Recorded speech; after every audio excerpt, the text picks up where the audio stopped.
Hi, I'm Emily Laidlaw of your Tutoring Solutions, and I want to show you the bingo games for morphology that I have here as a resource.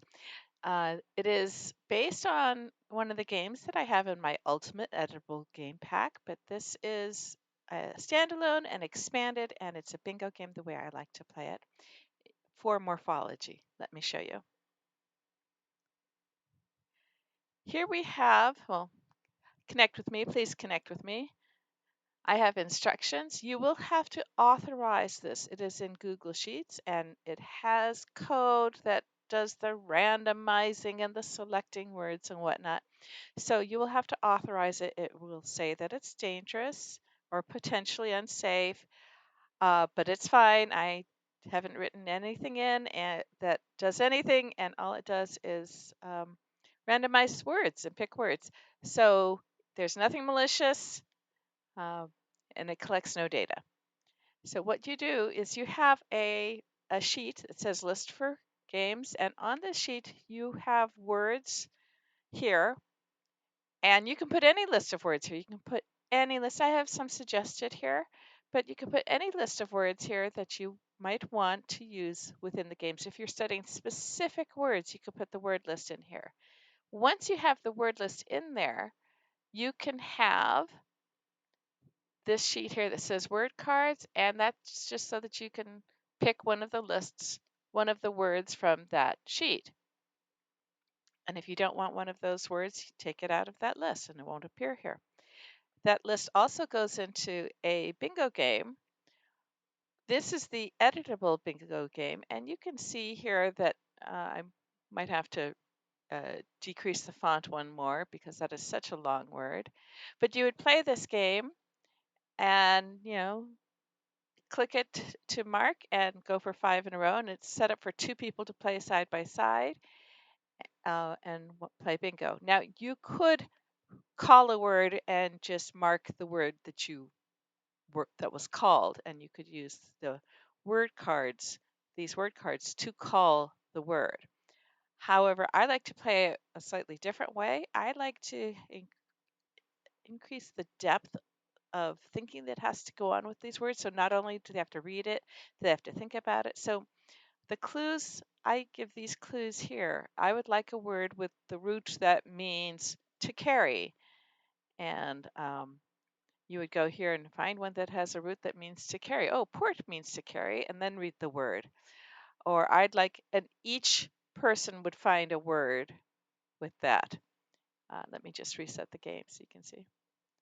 So this person might find supportable, and this person found unreportable. And then the next clue could be, I'd like a root with a prefix and tell me the meaning of the prefix. And you would come here, prefix, and tell you the meaning. Oh, D means away, or the opposite, or negating. And this one might say, I can't use the same one. Super means above. Oh, but I think I want pro that means forward. Okay.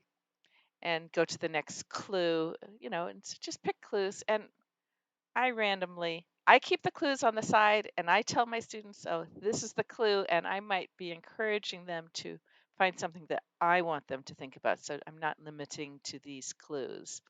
For instance, these words probably don't have vowel teams, but you can pick a different clue. Um, Anyway, so I have this editable bingo game so that you can play side by side and listen to clues and find the words and mark them here with bingo. And it doesn't do the, 5 in a row, you won. But if you see that you've got 5 in a row, the game's over. You would reset the game and go again. And you can put any list of words in there to play this. Okay. But I like to play a generic bingo.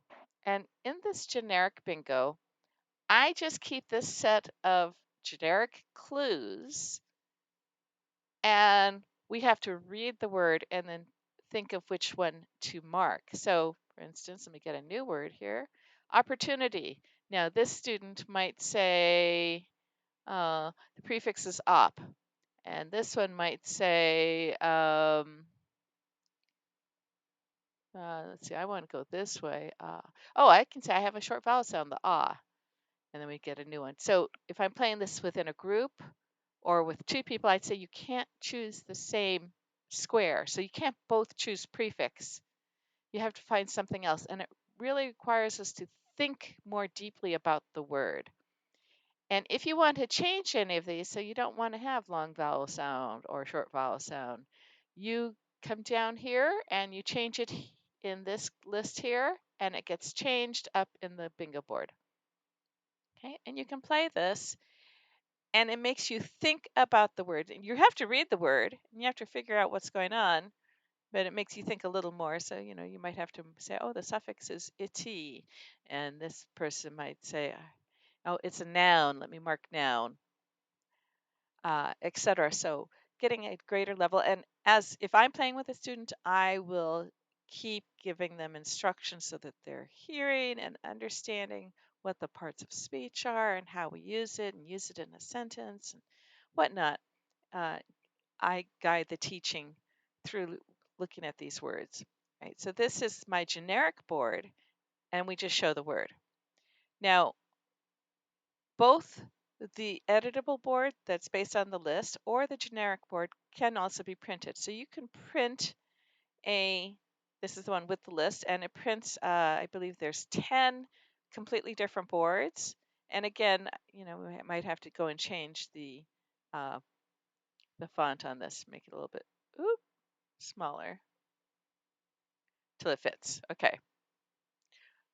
But it fits the board, and you can have, if you go to print it, you want to print it with narrow margins, and then it prints here.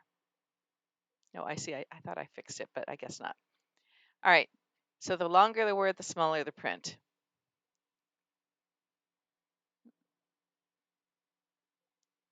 Okay. And so that's the generic. Sorry, this is the one with the words. And then I have the generic one that can also be printed. 10 different boards. And what I would do in a classroom is I would have these printed. Everyone had it in a sheet protector in the binder. And if I had 1 minute, 2 minutes, I'd say open to your bingo, and I would call or show them the word, and then they would figure out what to mark. And if we didn't finish, we could hold on to it for the next day. Okay. So this is a printable with 10 different boards you can print. Okay. I also have so that you can play online in a group. So if you had a small group or more, I have 6 unique boards here with those same clues. And again, if you want to change it, you would change it down in here, and it would change on all the boards. And only the sheet that says leader has the button to change it. So the leader would press new button or new word, and the new word would then show up on everybody's board here. Okay. So that's here, so you can play bingo in a group uh, virtually or digitally. I also have here a list of suffixes. I just have this as a reference because I like to work with suffixes and give myself something to refer to if we're starting to work with suffixes and words that use those suffixes. So this is just a reference for you to have. All right, I hope that's helpful. If you have any questions, please let me know.